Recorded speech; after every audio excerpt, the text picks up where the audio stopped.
The United States of America is the mystery Babylon that is talked about in the Bible. We have to be. We are literally modern day Sodom and Gomorrah. Might even be worse. Just recently on November 3rd, there was a football coach down in Tattnall County, Georgia, which is, a very rural part of Georgia. It's about 45 minutes west of Savannah, give or take.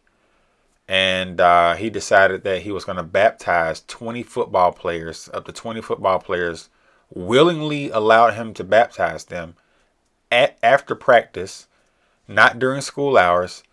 And a person from the Freedom from Religion organization got him fired. He's still able to teach at the school, but he's no longer able to coach.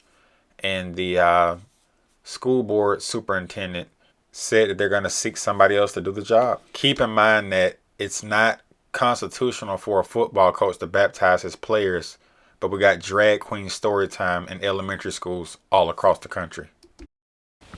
Getting ready for work. A meticulous process that involves shaving, glitter, hairspray, and a wig. But instead of performing at a nightclub, hi, hello, and the venue is the Brooklyn Public Library in Park Slope at 10 o'clock in the morning. who wants to be a drag queen when they grow up? Little Miss Hot Mess Who is ready for a story? is the host of Drag Queen Story Hour. This one is called Worm Loves Worm.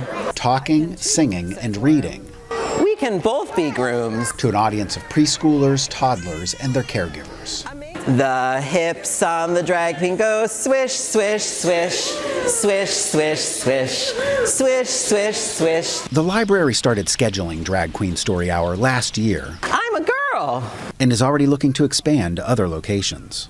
Drag Queen Story Hour is fantastic because it addresses all of these issues of gender fluidity and self-acceptance and all of these topics that are real, are very, very real. And so is the backlash. Many negative comments have been posted online about the program. The AP has agreed not to use the drag queen's legal name because he said he feared harassment. But those are people who think that gay people are sinful or evil or, bad to begin with. So, we're sort of just starting from such different places that it's kind of irrelevant to me.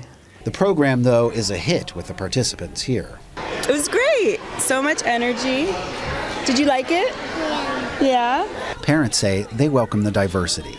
That's what I'm looking for in all of our outings, is to present different ways of being in the world and make that fun and available to my kid.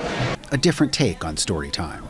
Penelope wanted to dress kind of cool, but Tiny sort of wants her to dress kind of normal.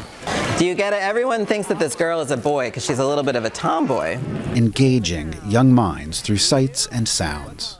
Gotta love those good white liberals.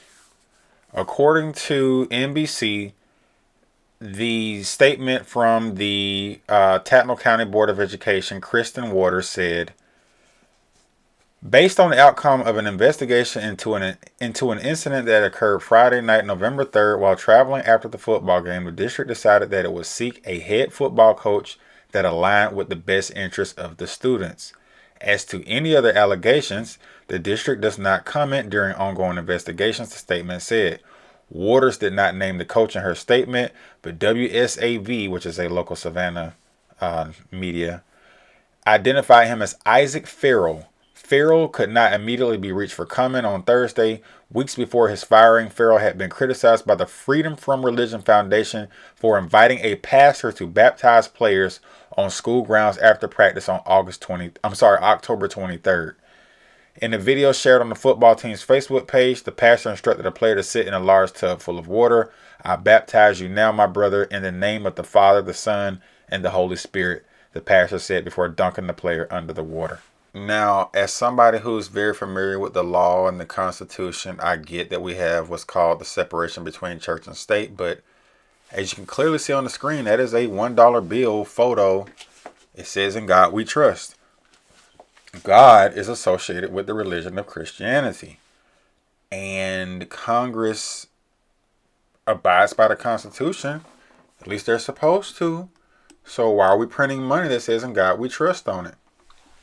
Whenever you look at a newly elected legislator.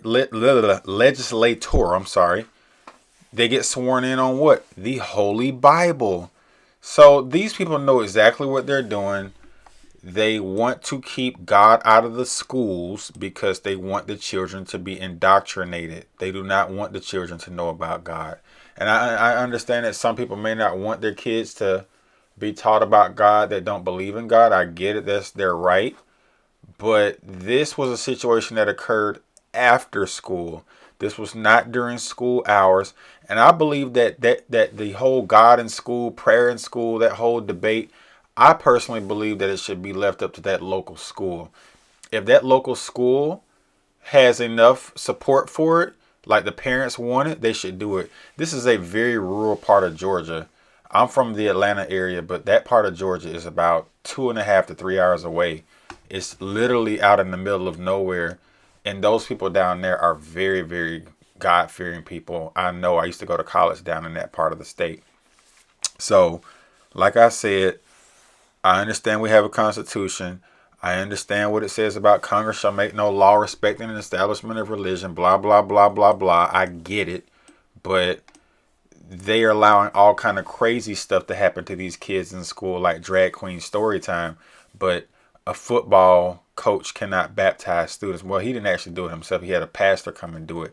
And he didn't force them. He didn't coerce them. They willingly wanted to do it. And there was a black woman, I forgot her name. I think her first name was Letitia. But she said she was proud of her son for doing it because he wanted to do it on his own. Look at this right here. Tattnall County, Georgia, 74% Republican, 25% Democrat in the 2020 election. So if this is able to happen in a deep red South Georgia county, it can happen anywhere. They got this stuff going on in Texas called Drag Your Kid to Pride, taking kids to bars with drag queens performing. What are they really after? They're after the children. They're not even trying to hide it anymore. They're doing it in libraries, which is a government-owned institution. They're doing it in schools. They're doing it in community centers, all owned by the government that the taxpayer pays for, because this is the end result. They want the children, and we're not doing nothing to stop it. We're just as guilty as the people who are doing it by not doing nothing about it.